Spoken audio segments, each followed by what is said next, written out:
మీన రాశి వారికి ఈ వారం వ్యాపారపరంగా వృత్తి ఉద్యోగాల పరంగా బాగుంటుంది. ఖర్చుల మటుకి వ్యాపారపరంగా కావచ్చు, వృత్తి ఉద్యోగాల పరంగా కావచ్చు, లేదా బంధువర్గంలో కావచ్చు, అధిక ధనం ఖర్చే అవకాశం గోచరిస్తోంది. వాటి విషయంలో కొన్ని జాగ్రత్తలు తీసుకోవాలి.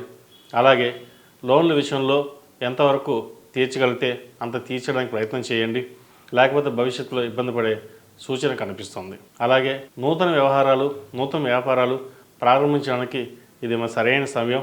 నలుగురితో చర్చించి ఒక అడుగు ముందుకు వేయండి, మంచి ఫలితాలు సాధించగలుగుతారు. సంతాన విషయంలో ఎడ్యుకేషన్ పరంగా కొన్ని జాగ్రత్తలు తీసుకోవాలి. అలాగే హౌసింగ్ లోన్ విషయంలో, క్రెడిట్ కార్డు విషయంలో కొన్ని జాగ్రత్తలు తీసుకోవాలి. అప్పు ఇచ్చేటప్పుడు, తీసుకునేటప్పుడు కూడా కొన్ని జాగ్రత్తలు తీసుకోవాలి.